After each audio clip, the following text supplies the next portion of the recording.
salle qu'on va aller voir. Donc, vous allez voir, on n'a qu'une seule salle à l'aéronef, pourtant on a 3 scènes. Elle nous permet d'accueillir des artistes de tailles différentes et on est producteur, on est organisateur de la grande majorité de nos concerts. Pourtant, on loue parfois nos espaces et nos prestations à des organisateurs extérieurs. Nous n'avons qu'une seule salle, mais elle est quand même plutôt cool. Et nous avons 3 scènes. Vous avez la scène du club qui est derrière moi, qu'on va aller voir. On va peut-être pas pouvoir monter dessus, mais on va s'approcher. Vous avez la grande scène qui est derrière vous. Celle-là, on va pouvoir monter dessus. Et il y a une 3e petite scène aussi qui est sur la mezzanine. En gros, elle est au niveau des rideaux. D'après vous, combien de personnes on peut faire entrer dans cette salle-là ? 200. Tom, tu dis rien parce que toi, tu sais à peu près, je pense. Désolée. 300 ? Qui dit mieux ? 500. Okay. En bas, dans ce qu'on appelle la fosse, donc l'espace qui est réservé aux spectateurs et spectatrices, on peut faire entrer 1300 personnes. Et donc, on a une capacité maximale de 1850 spectateurs et spectatrices. Vous avez peut-être vu, ou probablement pas, parce que c'est pas non plus affiché de façon très ostentatoire, il y a un petit panneau quelque part qui dit qu'on peut faire entrer jusqu'à 1999 personnes dans l'aéronef. Tout ça n'est pas contradictoire. En fait, on peut faire rentrer 1850 spectateurs et spectatrices, mais évidemment, quand on a un concert, il y a des artistes, il y a des techniciens, techniciennes, il y a des membres, il y a des salariés, il y a des bénévoles, il y a la sécurité. Parce que souvent, quand on fait des concerts, on a un artiste tête d'affiche qui est plus connu que l'artiste qui passe en premier et qui va jouer ce qu'on appelle en première partie. Mais là, du coup, ce n'était pas le cas. Les deux artistes étaient à peu près de même notoriété, avant qu'elle explose en termes de notoriété. Donc moi, je vous conseille, si vous aimez bien la musique, de venir découvrir des concerts qui sont ici, au club. En plus, l'avantage, c'est que vous avez moins de 18 ans, à peu près tous, j'imagine. Et que moins de 18 ans, les tarifs ici, c'est 5 € au club. Pour les adultes, c'est 8 €. À l'aéronef, quasiment tous nos concerts sont debout. C'est assez rare qu'on ait des événements assis, ça peut arriver. Du coup, en fait, en haut des escalators, on a cette petite entrée. Et en fait, cette entrée, elle est, comme je disais, assez pratique parce qu'elle mène directement à la scène, si on a besoin, ou alors à cette porte qui nous permet d'aller aux loges et à l'espace du catering. Le catering, qui est l'espace de restauration. Et il y a une personne qui en fait partie, qui s'appelle Swabe, qui est chef cuistot. Son travail, en gros, ça va être de faire les repas pour les artistes et les équipes sur la route, ainsi que les salariés qui travaillent sur les concerts. Donc, il travaille là, il fait heureusement pas les 200 dates par an, parce que autrement, ça se ferait un petit peu beaucoup. On a de temps en temps une ou deux autres personnes qui viennent faire les repas également. Mais autrement, lui, il travaille un peu comme dans un restaurant, avec un menu relativement unique. Relativement. Une loge préparée, ça ressemble quand même vachement à ça. Simplement, on a des boissons dans les frigos, on a des fruits frais, des fruits secs, des petits gâteaux, des choses en fait qui peuvent faire plaisir un petit peu aux artistes. Ça dépend en fait quel est le niveau de notoriété et de développement des artistes. Et donc, ils vont nous faire une petite liste avec ce qu'ils ont envie de trouver. Et s'ils veulent des danettes au chocolat et pas à la vanille, on va essayer de leur prendre des danettes au chocolat et pas à la vanille. Du coup, une loge, ça ressemble à ça. En gros, c'est une espèce de chambre où on peut chiller, sauf que... donc du coup, voilà, ils vont faire leur balance. Généralement, c'est l'artiste qui va jouer en dernier, en tête d'affiche, qui va balancer en premier. Pourquoi ? Parce que les techniciens, les ingénieurs son qui vont régler le son de son concert vont pouvoir garder ces réglages en mémoire. On fait les réglages du deuxième groupe, donc celui qui va jouer en premier. Vous me dites si je vous perds, hein, attention. Parce que comme ça, les réglages ils sont faits directement. 1989. D'ailleurs, ce que je n'ai pas dit, c'est que l'aéronef n'était pas du tout ici. Euralille n'existait pas à l'époque. On était rue Colson, on était dans le quartier Vauban de Lille. Et du coup, on était dans un petit théâtre en bois très très différent de cette salle aujourd'hui. On est arrivé ici en 95 quand le bâtiment est sorti de terre. Donc, première date de l'aéronef, la Mano Negra. La soirée d'après cette affiche qui est là juste au-dessus de vous, qui s'appelle Rock'n'Roll Wrestling Crusher, c'est une soirée dans laquelle on avait installé un ring de catch au milieu de la salle, et où apparemment les catcheurs se balançaient des poches de faux sang pour le fun. Voilà, on a fait un certain nombre de soirées improbables. Et ben ça, je crois que c'était vraiment pour les 10 ans de les 30 ans de l'aéro, donc du coup en 2019. Okay. Ouais, un peu improbable. Il y a eu une soirée aussi, moi je ne l'ai pas connue, je crois qu'Olivier, tu ne les as pas connus, les Hubris. Il y a eu une soirée où on m'a raconté qu'on avait un gigantesque aquarium dans un espace de l'aéronef, et dedans il y avait une sirène qui nageait. Ici, on est devant la dernière scène, bon, la troisième scène, en même temps, ça fait quand même déjà beaucoup. On est devant la scène de la mezzanine, puisqu'on est sur une mezzanine et que c'est une scène. Elle est très dans l'originalité ici. Cette petite scène, en fait, elle nous permet plusieurs choses. Alors parfois, on n'y fait pas forcément de la musique. On va organiser une conférence de presse prochainement ici. On y a fait un brunch, on y a fait un blind test. Bref, on y fait pas mal de choses. Mais une ou deux fois par mois, en fait, on l'ouvre sous un format qu'on appelle Warm Me Up, qui est une espèce de scène ouverte, entre guillemets, pour des musiciens amateurs. En fait, l'aéronef a créé un dispositif qui s'appelle Airbnb Band, donc c'est comme Airbnb and.fr à la fin, qui est ouvert aux musiciens et musiciennes de toute la France. Et en fait, ces musiciens peuvent se proposer pour faire une date qu'on propose de temps en temps, donc du coup 1 à 2 fois par mois. En fait, c'est une date de concert où on va avoir un concert en club, donc à 20h, et en fait les portes qui ouvrent pour nous 19h au public, là le public on ne va pas le faire rentrer en salle directement, on va leur proposer s'ils le souhaitent de venir voir ce petit concert qui est gratuit et qui ne nécessite pas de billets pour le concert suivant. La fameuse idée d'accompagner des artistes amateurs dans une semi-professionnalisation, voire professionnalisation. Et ça marche plutôt bien. Il y a 2 ans, on a fait passer ici un groupe qui s'appelle Alzamoun. Peut-être que vous ne le connaissez pas encore, ça me semblerait d'ailleurs assez logique parce qu'ils ne sont encore pas très très connus. Mais il y a 2 ans, ils étaient amateurs. Puis, ils ont rencontré mon collègue qui est chargé de l'accompagnement et du développement des artistes. Ça matche bien parce qu'ils font de la très bonne musique.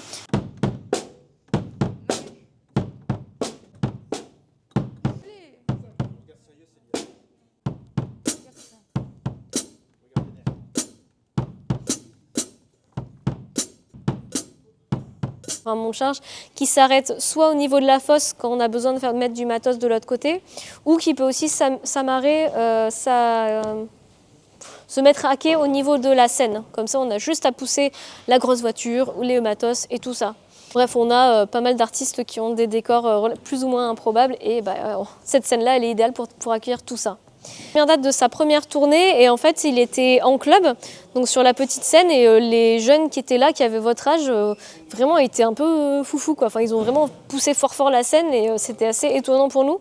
Sachant que comme je vous le disais, non pardon je vous l'ai pas dit, on a quand même beaucoup de concerts de rock, beaucoup de concerts de punk, de post-punk, de métal. On a vraiment eu des publics qui poussaient aussi fort devant les scènes que devant ce concert de rap avec des jeunes qui avaient votre âge ou à peine plus quoi.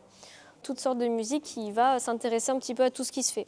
Il lit aussi des magazines spécialisés, il va voir des interviews, il se renseigne et puis il voit un petit peu ce qui se passe dans le reste de la France entière, ce qui passe en concert. Et donc du coup, ce que lui trouve intéressant, il va le programmer ou se dire ça c'est intéressant mais c'est un projet qui est encore trop jeune pour passer chez nous, donc on le garde de côté mais on ne programme pas tout de suite. Et de l'autre côté, on a des organisateurs de concerts qui vont nous envoyer des roosters, des catalogues sur lesquels ils ont plein d'artistes et ils vont nous dire voilà, nous on a ça, est-ce que ça vous intéresse? Oui ou non. Et parfois, si on prend un artiste ou deux, il nous dit vous mettez aussi celui-là et puis on fait un prix. Bref, on a des accords divers et variés. La programmation, ça se fait vraiment un peu dans tous les sens, je trouve. Et vous choisissez un certain nombre d'artistes étrangers ou un quota Je sais qu'on a des chiffres à tenir. Et je pense qu'il y a un certain nombre d'artistes français qu'on doit accueillir. Mais après, nous, on a des artistes du monde entier. On a eu un groupe de métal indien il y a quelques mois. Ce soir, c'est des Américains peut-être ? Je crois que c'est des Américains. Ouais, on a des groupes qui viennent de tous les pays. La semaine dernière, je suis venue voir un plateau où il y avait un groupe américain, un groupe australien et un groupe norvégien. En fait, on a aussi un réseau de salles européennes dans lequel on travaille qui s'appelle Live Europe. Et en fait, dans ce cadre-là, nous, on envoie des artistes dans les autres salles de concert des autres pays. Il n'y a qu'une seule salle de concert par pays. Et bizarrement, c'est la France, c'est Lille. Tant mieux. Et à côté de ça, du coup, ils nous envoient aussi des artistes pour faire des échanges. Une accroche des projecteurs, les projecteurs, ils jouent. Ça, c'est la position où ils vont jouer. Donc pourquoi on baisse les projecteurs? Pourquoi on baisse les ponts, à votre avis? Pourquoi on est amené à les baisser et les mettre si bas? Plutôt que monter sur une échelle et puis d'aller faire ça en haut, on baisse le pont, on change les projecteurs, on fait tous les branchements, et une fois que c'est dans la configuration, hop, on remonte. Et ça, toutes ces phases de accroche-levage, c'est des moments qui sont dangereux, parce qu'il faut avoir bien accroché. Donc ça rend l'espace ici, normalement, pas tellement ouvert au public. Vous avez la chance de monter, mais de l'autre côté, ce qu'on appelle le plateau, c'est la scène. Le plateau, c'est tout ce qui est par terre. Donc, ils sont en train d'installer le plateau de l'autre côté. Qu'est-ce qu'on voit? Ils ont installé la batterie. ils ont installé la batterie sur un petit plateau à roulettes. Alors ça, on appelle ça un riser. Donc le fait d'installer la batterie sur un plateau à roulettes, ben, c'est quoi l'intérêt? C'est que quand ils auront fini de faire leur installation, hop, la batterie, on va prendre les roulettes et puis on va amener ce qu'on appelle le riser, on va le mettre sur le côté de la scène pour laisser de la place pour les suivants. D'accord? Donc là, qu'est-ce qu'ils sont en train de faire? On voit qu'ils sont en train d'installer la batterie, on voit qu'il y a le guitariste avec son amplificateur guitare derrière, et puis qu'est-ce qu'il y a à droite? Il y a peut-être un clavier à droite, je ne vois pas bien ce qu'ils sont en train d'installer encore à droite, peut-être un clavier ou bien un autre. Et qu'est-ce que font là les techniciens? Il y a Jade en noir qui est en train d'installer tous des micros, d'accord? 2 micros d'ambiance qui vont être au-dessus comme ça pour prendre l'ensemble. Donc on va mettre aussi certainement une paire de micros comme ça au-dessus pour prendre l'ensemble des cymbales et puis la batterie de manière générale. Sinon chaque tome va recevoir un micro. La guitare, lui, donc ça veut dire que sur une batterie, il va y avoir certainement une dizaine de micros. D'accord? Donc c'est beaucoup déjà. Sur la guitare, on va avoir au moins un micro sur l'ampli guitare. Mais aussi, le guitariste, il peut avoir un pédalier. Si vous allez voir, vous avez peut-être déjà vu, il a des pédales sur lesquelles il permet de faire des sons différents avec sa guitare.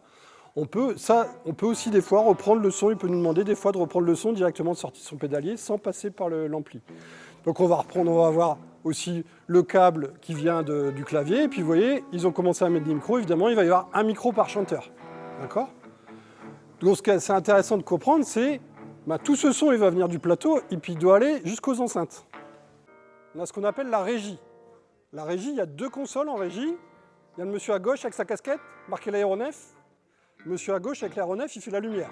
D'accord? On va parler de la lumière après. Là, on parle du son. Donc ça, c'est la console lumière avec les 2 gros écrans lumineux. Ça va être pour la lumière. On va en parler après. Pour l'instant, on parle du son. C'est la console qu'il y a entre la grande console de gauche et la console au milieu. D'accord? Donc finalement, tous ces micros, ils vont arriver jusque cette console ici, par des câbles. Hop, c'est câblé. Et ça arrive sur la console. Et on voit, il y a un bouton, on voit sur la console, vous avez vu là, vous avez regardé un petit peu la console en passant? Sur la console, il y a ce qu'on appelle des faders, un petit bouton pour monter le niveau. Et bien imaginez-vous que chaque fader, ça correspond à un micro. Il va faire un mélange en stéréo. Stéréo, vous savez ce que c'est? C'est gauche-droite. Donc ici, on a une paire d'enceintes gauche, une paire d'enceintes droite. Donc on a 60 micros déjà, on est content. Donc là, ici, sur ce concert, il va peut-être avoir 20 ou 30 micros.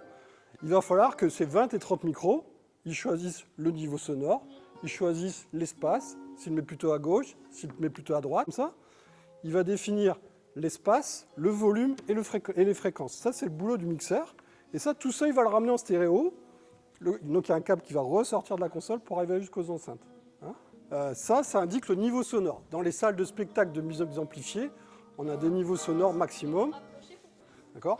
Alors, on a des règles à respecter, on ne fait pas ce qu'on veut. Donc, en musique amplifiée, on doit ne pas dépasser 102 décibels. 102 décibels A.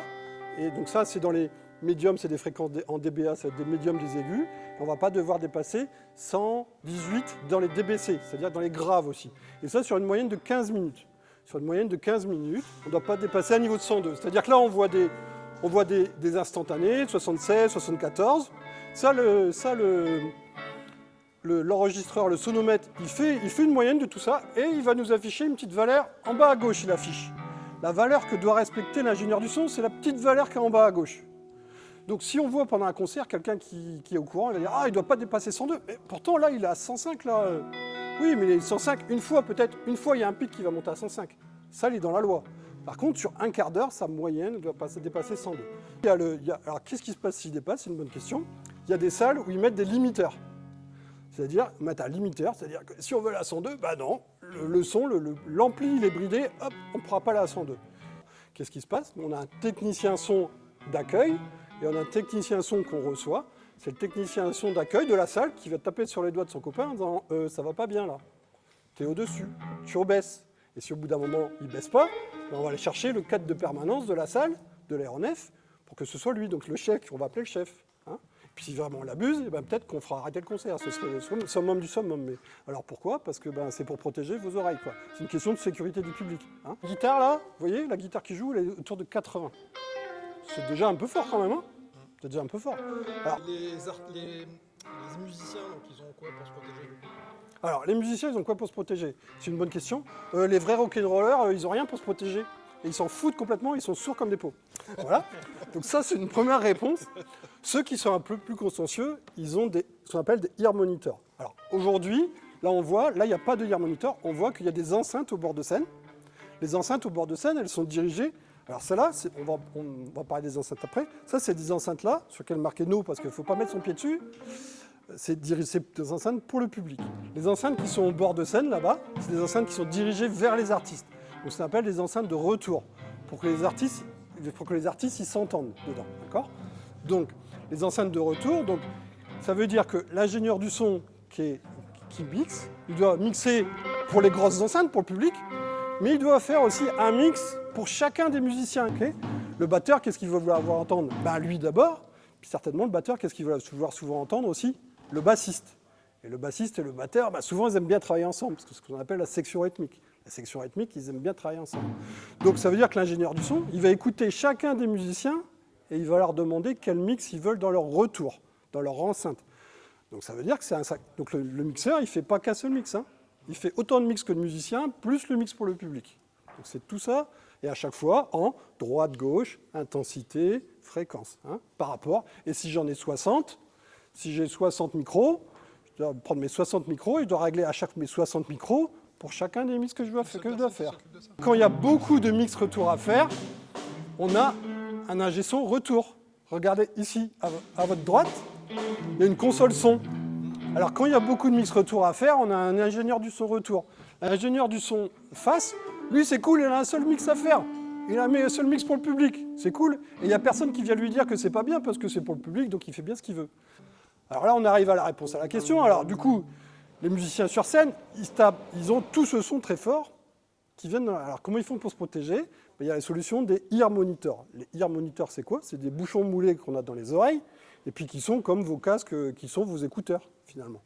Alors du coup, vous imaginez que ce son qui vient ici, pour entendre le mix que je veux, il faut qu'il soit plus fort que le mix qu'il y a dans la façade. Donc il faut déjà envoyer un niveau sonore très important au musicien pour qu'il entende ce qu'il souhaite. En lui mettant des bouchons moulés, on peut l'isoler, c'est-à-dire qu'on crée une isolation, il n'entend plus le monde extérieur, hein, et le mixeur peut lui mettre le mix qu'il veut. On n'a plus besoin d'en se retour. Et ça permet aux musiciens d'avoir un confort et de se protéger les oreilles, de vraiment se protéger les oreilles. Il va y avoir des ingénieurs du son qui vont mettre deux micros, qui s'appellent des micros d'ambiance, de part et d'autre de la scène, et puis qui vont vers le public.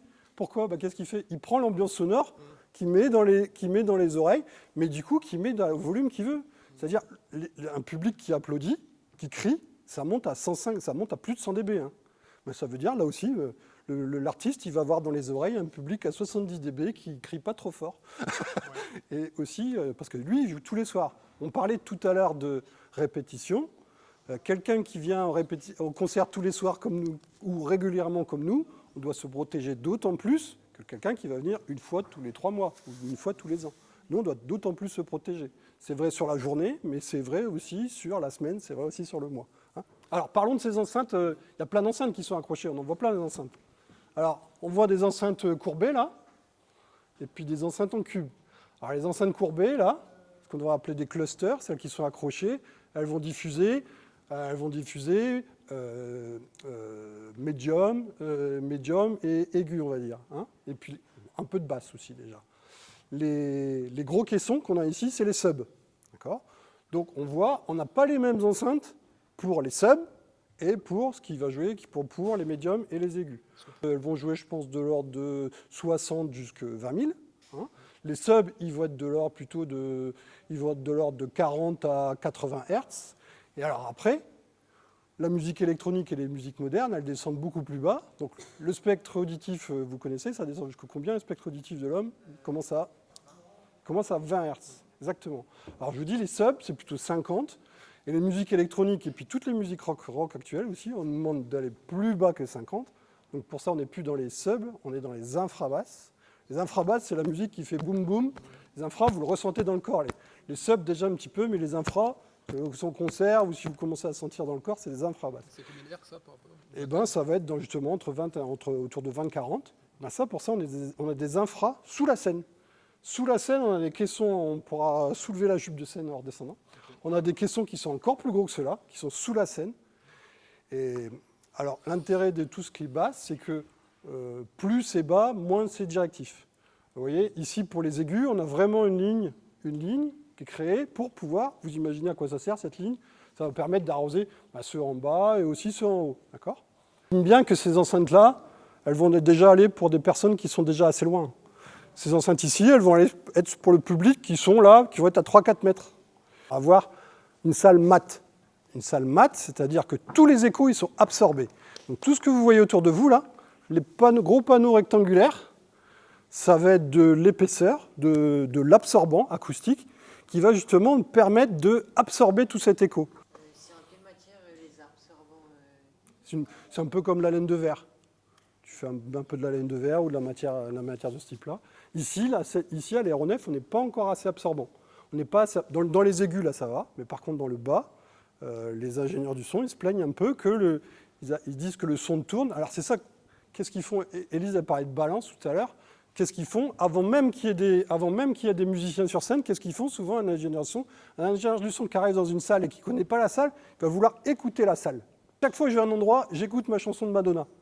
Comme ça, rien qu'en jouant cette chanson, je me dis « Ah bah tiens, ici j'entends vachement la voix. Ah bah ici c'est bizarre, j'entends vachement la grosse caisse alors que je ne l'entends pas ailleurs. » Déjà, rien qu'en ayant ça lui donne une idée de l'acoustique de la salle. Et ça veut dire dans cette salle, où il entend peut-être justement alors plus les basses, ce ne sera pas la peine qu'il joue trop fort la grosse caisse, parce que ici, c'est un bâtiment qui appartient à la ville de Lille. Même si nous, on a une association qui l'exploitons, donc déjà, qui nous met à disposition gratuitement. Donc déjà, c'est une grosse aide, puisqu'on ne paye pas de loyer. Alors, on paye l'électricité, on paye l'eau, on paye les factures, mais déjà, rien que le fait qu'un bâtiment comme ça, je ne sais même pas vous donner le montant du loyer qu'on aura payé, mais rien que le fait que le loyer soit gratuit, et puis qu'il fasse l'entretien du propriétaire, on fait l'entretien qui est dû au locataire, c'est une grosse aide. Donc déjà, on ne paye pas de loyer. Des spots, alors des spots, qu'est-ce que ça veut dire? Ça va faire plutôt des jets plutôt centrés. Ça va faire des grosses nappes. Et des spots, ça va faire plutôt des bâtons. D'accord? Et puis ça ici, on appelle ça des blinders. Alors si vous avez vu, c'est tout des mots-anglais, bien sûr, parce que nous en français, on ne sait pas parler, donc c'est tout des mots-anglais. Ça s'appelle un blinder. Alors ça, c'est utilisé souvent pour éclairer le public. Okay? Donc là, il démarre la balance, vous voyez, de l'après-midi. Il est 16h, il démarre la balance. La grosse caisse. Donc voilà, grosse caisse. J'imagine que là, il est sur, je sais pas quoi, je sais pas ce qu'il joue là. Une autre grosse caisse peut-être. Toujours sur la grosse caisse, mais plus amplifiée. Voilà. Non amplifié, amplifié. Encore plus amplifié.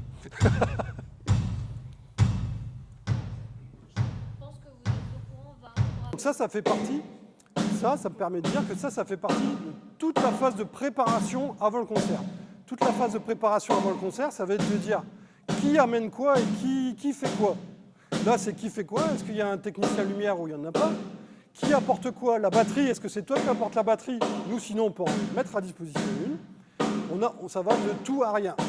On a des artistes qui se déplacent en train avec rien du tout. Ils viennent les mains dans les poches. Ils n'ont rien du tout. Ils n'ont même pas un technicien. Ils n'ont que les artistes. Ils ont pas... D'ailleurs, on doit aussi leur fournir le piano. Le piano, il ne va pas se transporter avec le piano. On doit leur fournir la batterie parce qu'en train, il ne va pas prendre la batterie. Et peut-être, s'il y a un guitariste, il va avoir sa guitare. Et puis s'il y a un batteur, peut-être il va avoir sa paire de baguettes quand même. Et encore, on demande les baguettes. Et à l'opposé, on a des groupes qui veulent rien du tout. Ils me disent, vous m'enlevez toutes vos lumières, tous vos consoles. Les techniciens, on en a besoin que pour nous aider, à savoir où on se branche. Et nous, on va tout faire. Tout le boulot de préparation technique, ça va être dire, où est-ce qu'on est dans cet entre-deux? Et à chaque fois, c'est un entre-deux, en fait. Ok, toi, tu fournis la batterie, mais moi, je fournirai le clavier. Aujourd'hui, il y aura un technicien son, mais c'est toi qui feras la lumière. C'est toute cette discussion qui se passe en préparation. En fait. Pour ce soir, nous, on va avoir 3 techniciens.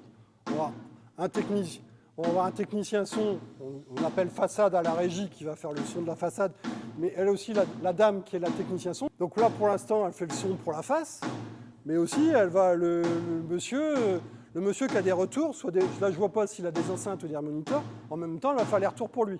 D'accord ? Donc on a cette dame, on a notre collègue à la lumière, et puis on a un troisième technicien qui est lui au plateau. qui est dédié au plateau. C'est-à-dire que c'est lui qui fait les branchements, puis c'est lui aussi que vous voyez courir, il fait un pied de micro qui se casse la figure, vous en voyez un courir en noir et puis qui vient remettre le truc. Lui, il est toujours à côté, pendant le concert, il est toujours à côté. Donc là, on a 3 techniciens. Qu'on passe sur grande salle, on monte à 7 techniciens. 4, qu'est-ce que c'est ici? Ça va être tous les endroits où je vais pouvoir aller brancher des micros. C'est ce qu'on appelle un patch. C'est-à-dire, là, j'ai branché la grosse caisse, la caisse claire, le tom basse, le tom aigu, le chanteur 1, le chanteur 2, le chanteur 3, le chanteur 4. Et tout ça, alors tout ça, c'est de l'alimentation. Et tout ça, qu'est-ce que je vais en faire? Je vais le numériser et je vais l'envoyer jusqu'à la console en face. Je ne vais pas envoyer... Alors avant, on aurait envoyé un gros taureau comme ça de câble avec un petit câble qui va passer pour chacune des informations. Et puis, ou alors juste 2 câbles qui vont revenir, gauche et pour l'enceinte gauche et l'enceinte droite. Aujourd'hui, c'est terminé, tout ça. Ah, on numérise tout ça. Hop, il y a un RJ45 qui s'en va. Un seul câble RJ45 qui envoie tout ça à la régie. Et puis la régie, dans le même câble, elle renvoie le son inverse. Ici, c'est plus simplement, il y a plus simplement des câbles analogiques, hein, mais ça devient de plus en plus, toutes les scènes, ça devient vraiment un problème de réseau, à un tel point qu'il va y avoir des vrais métiers d'administrateurs réseau scénique à créer. Puis il va falloir vraiment que les techniciens sont du spectacle ils se mettent au réseau. Pour l'instant, voilà, ils en sont au balbutiement et puis ça arrange un petit peu, mais pour l'instant, assez vite, je pense que assez vite, ils vont être noyés, qu'il va y avoir des vrais métiers dans le réseau.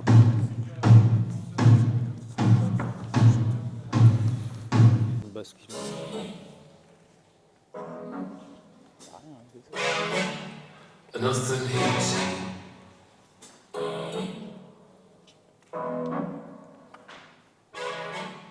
Whiskers on chance.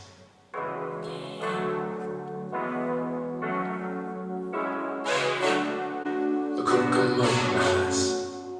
When you need the one who will deliver it, you know you've got to call Mr. Experience. There is no questioning the satisfaction with someone so confident, Mr. Experience.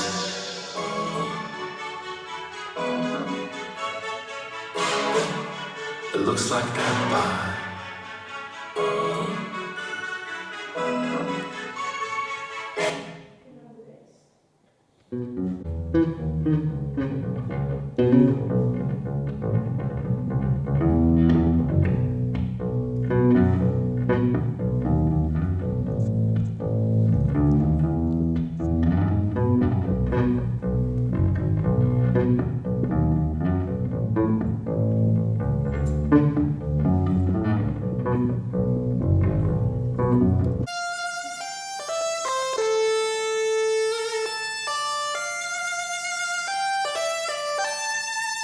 Diamond big, 'cause baby, it feels so good to get that.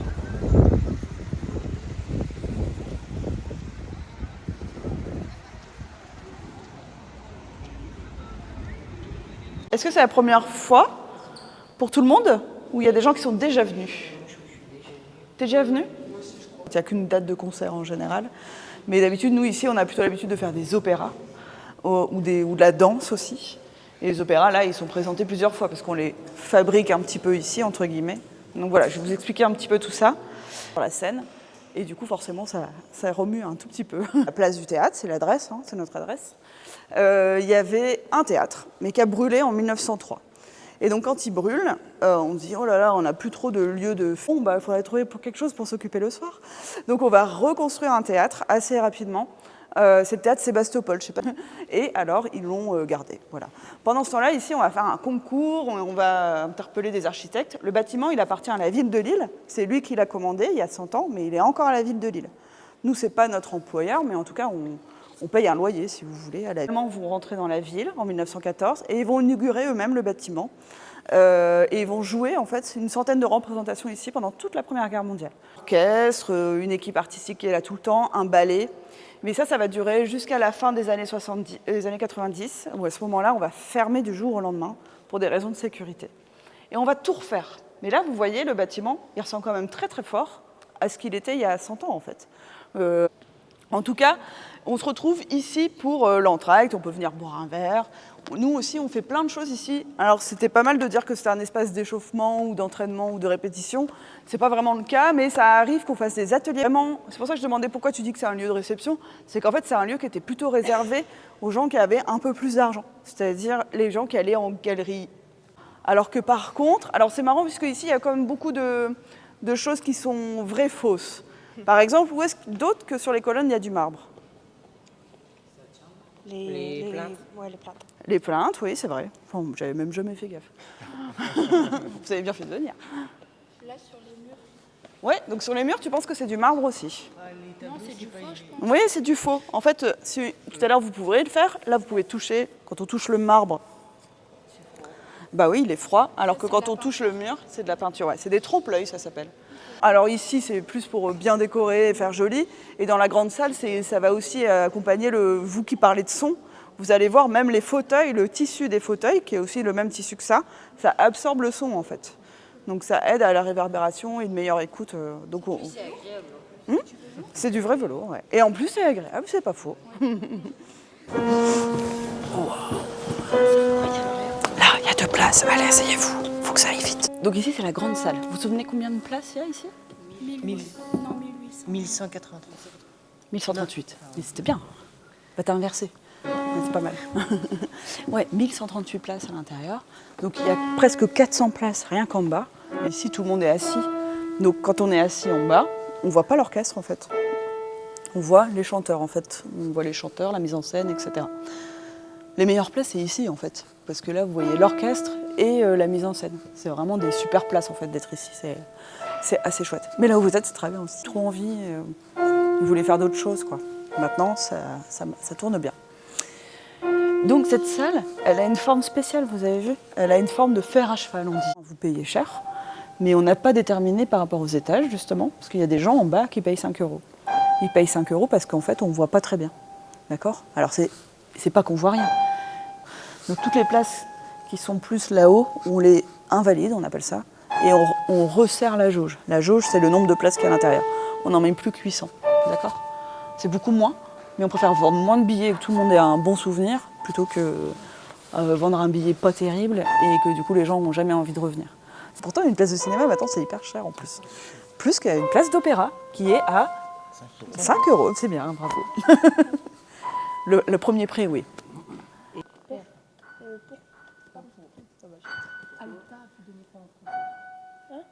Non. C'est élevé, voilà, c'est ça.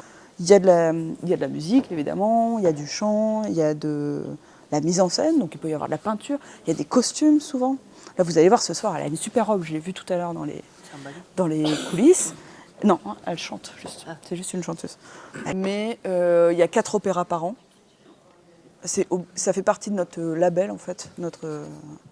On est un théâtre d'intérêt national, un théâtre lyrique d'intérêt national, on doit faire 4 opéras par an. 5-6 concerts ici et 5-6 spectacles de danse. En tout cas, l'année prochaine, c'est ça. Il y a 4 spectacles de danse, 4 opéras.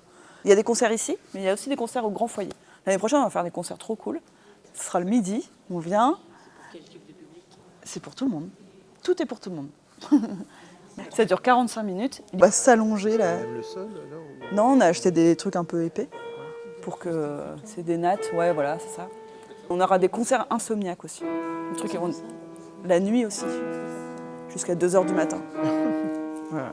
Ce sera la musique qu'on n'a pas l'habitude d'entendre, mais du coup, comme on ne sera pas sur une chaise, ce sera moins perturbant. En fait, on ferme la trappe, on change les ampoules. Ça dure une journée. On ne change pas toutes les ampoules, hein, mais celles qui ne fonctionnent plus. Il y a combien d'ampoules à votre avis? C'est bien, merci. 100 5 minutes pour les compter. Allez. 90. 188. Putain, t'es balèze. Hein. Toi, t'es pile. 188.